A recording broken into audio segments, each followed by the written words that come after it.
Hello ব্রিয়াস, আসসালামু আলাইকুম। সবাই আন্তরিকভাবে অভিনন্দন ও শুভেচ্ছা। যারা আজকের এই রেনুটা দেখতেছেন, এখানে আপনার 2-3 জাতের রেনু প্রকার নিয়ে হাজির হলাম। এবছরের নতুন মাছ এবং কি নতুন রেনু উৎপাদন হয়ে থাকে।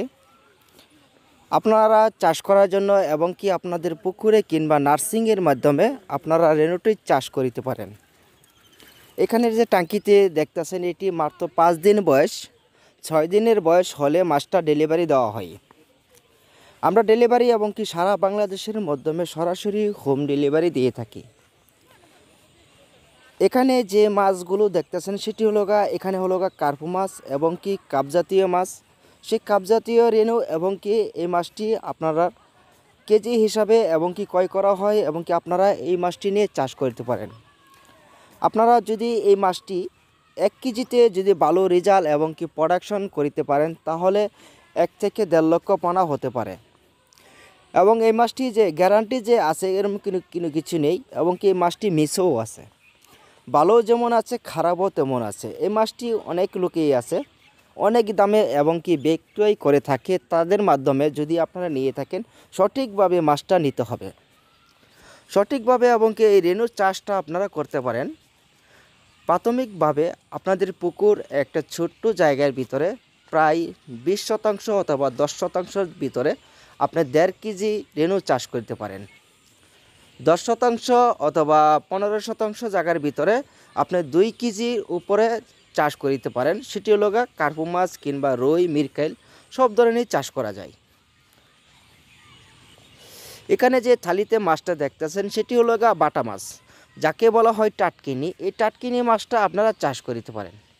এই টাটকিনি আপনারা ওই আগের মতনই চাষ করিতে পারবেন প্রতি শতাংশে, এবং কি আপনারা 10% জায়গা একটা ভালোভাবে রেডি করে তারপর ওই জায়গার ভিতরে আপনি 2 থেকে 2.5 কেজি মাছ রেনু চাষ করিতে পারেন। প্রাথমিকভাবে আপনারা খাদ্য দিবেন 2 দিন অথবা 3 দিন। খাদ্যটা যাবে ডিম, ময়দা এবং কি এক চাষ করে তারপর খাদ্যটা আপনারা পুকুরে 3 দিন ব্যবহার করিবেন।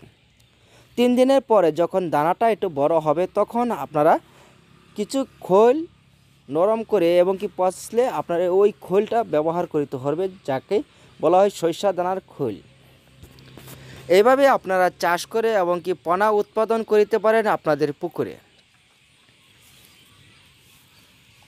এখানে যে মাছটি দেখতেছেন থালি দিয়ে, এবং কি আপনাদেরকে দেখাই দিচ্ছি, এই মাছের ডেলিভারির সময় হয় না, এবং কি আরও সময় গেলে মাছটা কালা রং ধরবে, তখন মাছ এবং কি রেনুটা বোঝা যাবে। এর জন্য থালিতে আপনাদেরকে দেখাই দিচ্ছি। একেই বলা হয় বাটা মাছের পোনা। বাটা মাছের রেনু এবং কি বাটা মাছের পোনা, যে কোনো মাছের পোনার জন্য আপনারা আমাদের সাথে যোগাযোগ করিতে পারেন। এই বাটা মাছটি আপনাদের পুকুরের জন্য একদিকেভাবে আপনারা চাষ করিতে পারেন। এই রেনু মাছ সম্পূর্ণ সব মাছের সাথে চাষ করা যাবে না, এটি আলাদাভাবে চাষ করিতে হবে। তার জন্য যদি রেনু মাছ এবং কি বড় মাছের সাথে আপনারা চাষ করেন, তাহলে রেনু মাছ একটাও পাবেন না। সেটি হলো ডিম রেনুটো অন্য মাছে খেয়ে নেবে। তার জন্য আপনারা আলাদাভাবে সুন্দরভাবে নার্সিং করে তারপর আপনারা চাষ করিতে পারেন। প্রাথমিকভাবে আপনাদের পানি যে মাছটি ছাড়িবেন সেখানে পানি থাকবে। প্রাথমিকভাবে পানিটা করবেন 2 ফুট অথবা 3 ফুট। তার মাধ্যমে পানি ছাড়ার পূর্বে, মাছ ছাড়ার আগে একটা সমিতন ব্যবহার করিতে হবে। সমিতনটা আপনার যদি পোকা থাকে, তাহলে সেই পোকাটা নষ্ট করার জন্য ওই সমিতনটা ব্যবহার করিবেন। আপনার খাদ্য এবং কি ডিম আর ময়দা দিলে এক ধরনের একটা প্লান্টন হয়ে থাকবে, সেটি বলা হয় এই মাছের খাদ্য হিসাবে। ওই প্লান্টনটাই খুবই উপযোগী হয়ে থাকবে। এভাবে আপনারা 5 দিন অথবা 7 দিন খাওয়ার পূর্বে এবং কি খাদ্য দিলে মাছটা যখন দানাদার হয়ে যাবে, পেট বড় হবে, তখন এই রেনুটা আপনারা কাটাই করে আরেক জায়গায় নিয়ে নেবেন। আরেক জায়গায় নেওয়ার মানে মাছটা একটু বিজলাড়া বাংলো, এবং কি মাছটা সরাই দিলে অন্য একটা বড় জায়গায় পেলে মাছটা দ্রুত গতিতে এবং কি বড় হয়ে যাবে। এখানে শাওয়ারিংয়ের জন্য এই রেনু মাছটি এখানে এক একটা হাউজের মাধ্যমে প্রায় 5 থেকে 7 কেজি পরিমাণ ওঠানো হচ্ছে।